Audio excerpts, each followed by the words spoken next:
Doctor ইউনূসের কূটনীতির কাছে নরেন্দ্র মোদী যেন শিশু। একদিকে বাংলাদেশের জন্য সুখবর, অন্যদিকে ভারতের মাথায় বাজ পড়ার দশা। 10 মার্চ থেকে ঢাকায় চালু হয়েছে ইউরোপের সেনজেনভুক্ত 9 দেশের ভিসা আবেদন প্রক্রিয়া।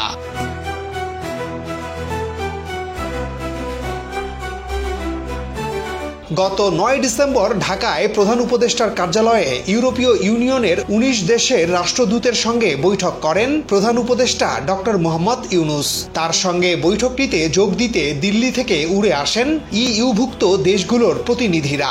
আর সে সময়ই সেই কূটনীতিকদের ডক্টর মোহাম্মদ ইউনূস জানান, তাদের দেশের ভিসা সেন্টার ভারতের দিল্লির পরিবর্তে ঢাকা অথবা তৃতীয় কোনো দেশে স্থানান্তর করা হলে বাংলাদেশ এবং ইউরোপীয় ইউনিয়ন উভয়ই উপকৃত হবে। মূলত তখনই বাংলাদেশ ও ভারতের ভাগ্য লেখা শুরু। নোবেলজয়ী প্রধান উপদেষ্টা মোহাম্মদ ইউনূসের সেই আহ্বান গুরুত্বের সাথে নিয়ে দিল্লির পরিবর্তে ঢাকাতেই ইইউ ও সেনজেনভুক্ত দেশগুলোর ভিসা সেন্টার চালুর উদ্যোগ নেয় ইউরোপ, যার শুরুটা নতুন উদ্যমে হলো 10 মার্চ 2025 থেকে।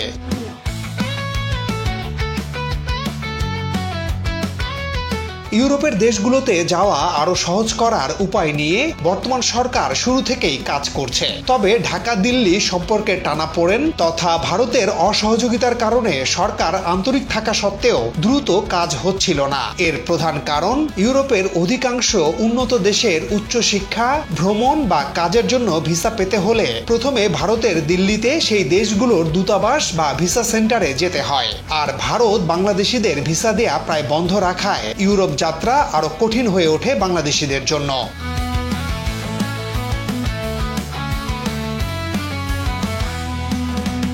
শুধু ভারতীয় ভিসা বন্ধ থাকায় 3 মাস আগে দেশের প্রায় 30,000 শিক্ষার্থীর ইউরোপের ভিসা প্রসেসিংয়ে বাধাগ্রস্ত হয়। এদের অনেকেই বিভিন্ন বিশ্ববিদ্যালয়ের অ্যাডমিন ফি জমা দেয়া এবং অ্যাম্বাসি ফেস করতে সময় নেয়ার পরেও ভারতের ভিসা বন্ধ থাকায় শিক্ষার্থীরা অ্যাম্বাসি ফেস করতে পারেনি।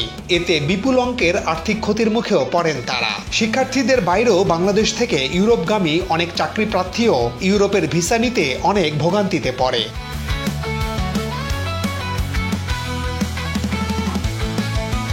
অবশেষে দিল্লির বাধা উপেক্ষা করেই ঢাকায় ইউরোপের সেনজেনভুক্ত কয়েকটি দেশ তাদের ভিসা সেন্টার চালু করায় স্বস্তি ফিরেছে। বাংলাদেশি নাগরিকরা এখন থেকে Belgium, Finland, Iceland, Latvia, Luxembourg, Netherlands, Poland, Slovenia ও সুইডেনের ভিসার জন্য সুইডেন দূতাবাসের মাধ্যমে আবেদন করতে পারবেন।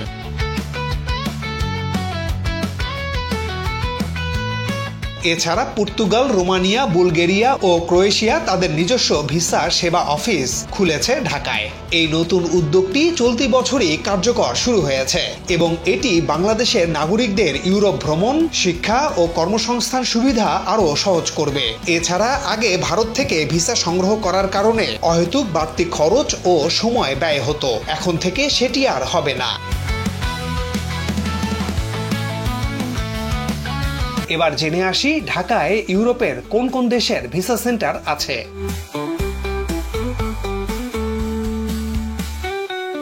ঢাকার কূটনৈতিক জোন হিসেবে খ্যাত গুলশান 2 ও বারিধারায় অবস্থিত বিভিন্ন দেশের দূতাবাসগুলো।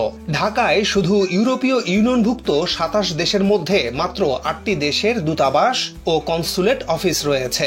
এগুলো হলো royal Danish embassy, German embassy, Italian embassy, royal Netherlands embassy, French embassy, embassy of Sweden, embassy of Spain এবং consulate of the republic of Hungary.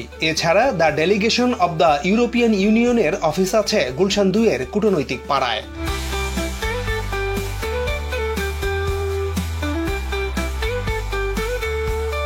অন্যদিকে ইইউভুক্ত নয়, তবে সেনজেনভুক্ত অথবা ইউরোপ মহাদেশের কান্ট্রি এমন কয়েকটি দেশের দূতাবাস ও কনসুলেট অফিস আছে ঢাকায়। এগুলো হলো embassy of Switzerland, embassy of the holy see Vatican অর্থাৎ Vatican city, royal Norwegian embassy, British high commission, embassy of the Russian federation এবং embassy of the republic of তুর্কি।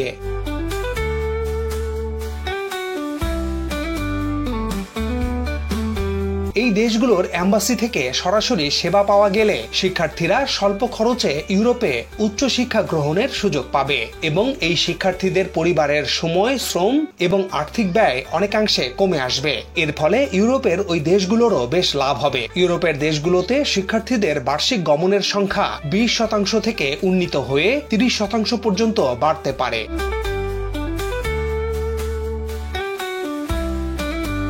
স্টুডেন্ট ভিসা ছাড়াও ইউরোপে কর্মী পাঠানোর ক্ষেত্রেও ভিসা সেন্টার ভারত থেকে সরানো কত যে জরুরি তার একটি উদাহরণ হতে পারে পোল্যান্ডে কর্মী প্রেরণের অভিজ্ঞতা।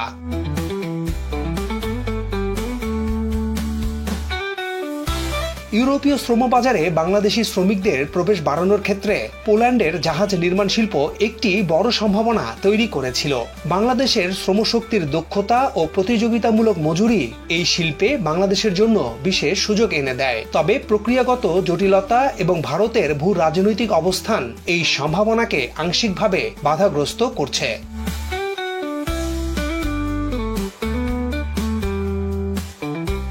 বাংলাদেশের জাহাজ নির্মাণ খাতে কর্মরত শ্রমিকরা দক্ষতা ও অভিজ্ঞতার জন্য আন্তর্জাতিকভাবে স্বীকৃত। পোল্যান্ডের মতো দেশে এই দক্ষ শ্রমশক্তির চাহিদা ছিল। পোল্যান্ডের প্রতিষ্ঠানগুলো বাংলাদেশের কর্মীদের প্রতি আগ্রহ দেখিয়েছিল এবং বেশ কিছু বাংলাদেশি শ্রমিক অনলাইনে ইন্টারভিউ দিয়ে ওয়ার্ক পারমিটও পেয়েছিল। কিন্তু অনেকে যেতে পারেনি শুধু ভারতের ভিসা না পাওয়া বা দেরিতে পাওয়ার কারণে, পলিশ দূতাবাস ফেস করা যায়নি বলে।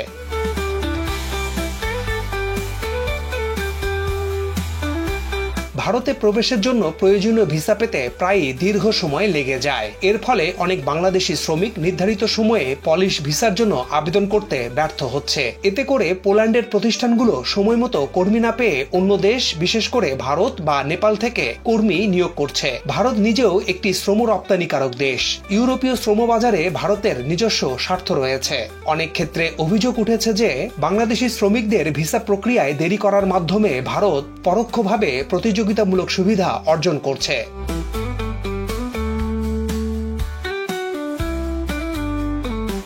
বাংলাদেশ ও ভারতের মধ্যকার এই প্রতিযোগিতা শুধুমাত্র অর্থনৈতিক নয়, বরং কৌশলগত। ভারত চাইতে পারে যে ইউরোপে তার শ্রমশক্তির প্রাধান্য বজায় থাকুক, আর এই কারণেই বাংলাদেশি শ্রমিকদের প্রক্রিয়া সহজ করার ক্ষেত্রে তাদের কোনো উৎসাহ দেখা যায় না।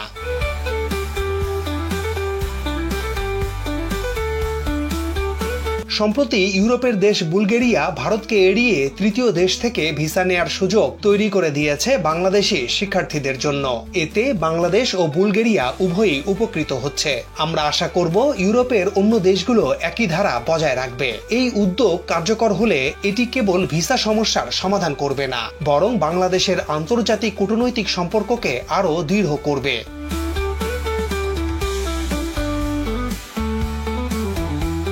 দর্শক, দিল্লি থেকে ইউরোপের দেশগুলোর ভিসা সেন্টার ঢাকায় আনার এই উদ্যোগকে আপনি কিভাবে দেখছেন? ঢাকায় ইউরোপের সব দেশের দূতাবাস ও ভিসা সেন্টার স্থাপন কতটা জরুরি বলে আপনি মনে করেন? প্লিজ মন্তব্য করে জানান। আজ এ পর্যন্তই। আবারও দেখা হবে নতুন কোনো প্রতিবেদনে। সাবস্ক্রাইব করে আমাদের সাথে থাকার অনুরোধ থাকলো।